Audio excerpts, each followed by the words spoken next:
The parable of the sower and the seeds. This is found in Mark 4 1 through 20. This is about farmers sowing seeds on different types of ground. And these different types of ground represent how different people receive God's word, as God represents the sower who throws the seeds onto many different parts, hoping that they will all grow.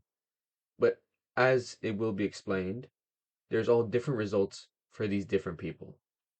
As found in Mark 4, chapter 3, he says, "Listen, a farmer went out to sow his seed. As he was scattering the seed, some fell along the path, and the birds came and ate it up. Some fell on rocky places, where it did not have much soil. It sprang up quickly because the soil was shallow. But when the sun came up, the plants were scorched, and they withered because they had no root. Other seed fell among thorns, which grew up and choked the plants, so that they did not bear grain. Still, other seed fell on good soil. It came up, grew, and produced a crop, some multiplying 30, some 60, some even 100 times of its worth." Then verse 9 of Mark 4 says, "Then Jesus said, 'Whoever has ears to hear, let them hear.'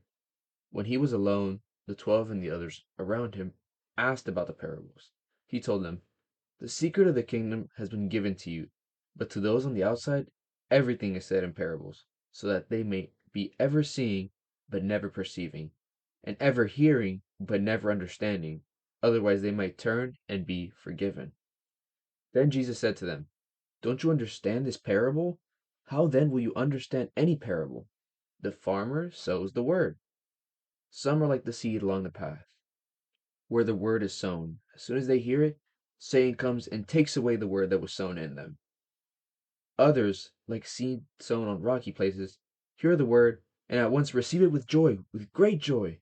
But since they have no root, they only last a short time. When trouble or persecution comes because of the word, they quickly fall away. Still others, like seed grown among thorns, hear the word. But the worries of this life, the deceitfulness of wealth, and the desires for other things come in and choke the word, making it unfruitful. Others, like seed grown on a good soil, hear the word, accept it, and produce a crop, some 30, some 60, some 100 times what was sown."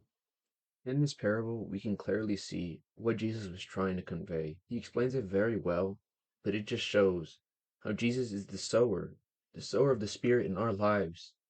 And there's some of the things that happen in life, such as Satan coming in, this world not helping us, this world filling us with temptations, this world that where we can't grab roots from, we have no hope. Only God, the one who sows the seed on the good soil, which is within our hearts, can the word prosper and be with us. Now comes the modern retelling of the sower and the seeds.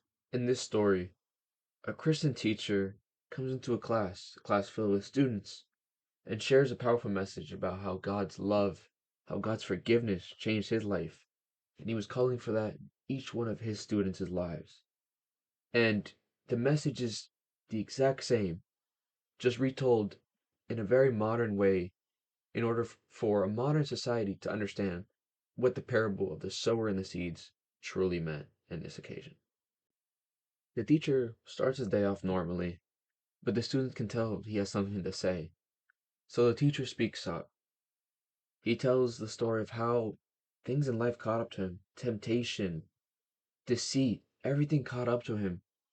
Yet the only person he could come back to when everything was wrong and everything was against him was God.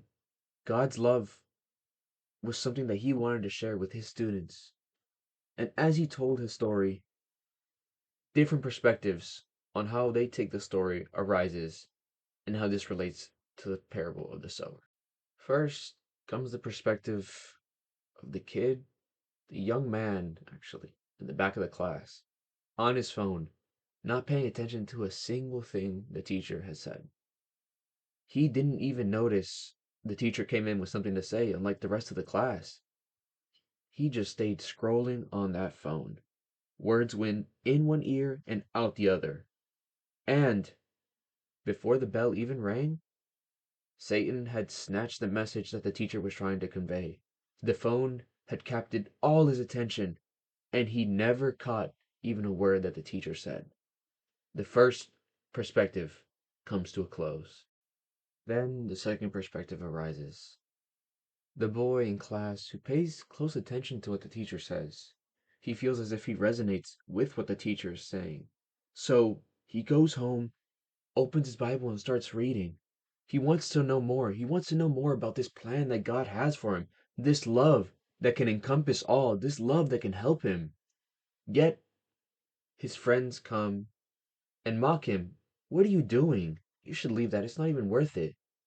So the boy, to fit in with the rest of the crowd, falls, leaves the Bible to the side, and keeps his day going as if nothing had happened. The second perspective closes, and a sad one, as he had shown initial interest, unlike the boy on his phone. Now comes the story of a girl, one that also paid very close attention. She started being moved by what the teacher was saying. She felt as if he was talking directly to her. Yet, another bad thing happens. She starts getting stressed out over her grades. Her grades aren't looking good. She has that report card, and those grades, quite frankly, aren't as good as she wanted them to be. She forgets everything of what the teacher said about how God's love, how God's forgiveness can help you out no matter what the situation is. Yet she was quick to forget and throws God to the side as the stress overwhelms her like thorns, choking out the teacher's voice and God's message in her life. The third perspective is now closed, and yet again, God's voice has been shut out by temptation. Now comes the fourth and final perspective. This time, this girl feels something different, something unlike all the rest of the other perspectives. She feels deeply touched. She can feel the words resonating on a different level than anyone else in the classroom. She thinks, she ponders, and goes home to pray about what she is experiencing. She prays for enlightenment from God in order to make her a better person, in order for her to truly receive God's love. But this time, things are different. She starts attending Bible studies, and the people around her notice the positive change she's made in her life. This time, the seed did grow, and she is much different than anyone else in this story. She is the seed that is grown, to grow as much as the sower let it grow.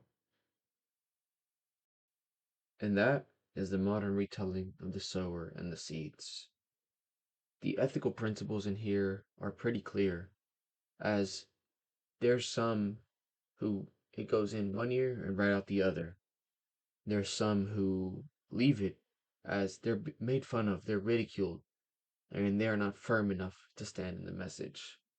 There are others who become suffocated with the amount of stuff, with temptation, with the amount of bad stuff happening around them, they become suffocated. Yet, there is the positive here. We have to let God work in us as she worked in that final person. She let God enter her and enlighten her, just as we have to let Him enlighten us.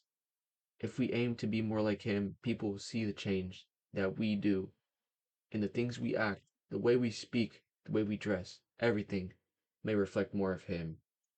And that is how this modern retelling is present in our modern day society.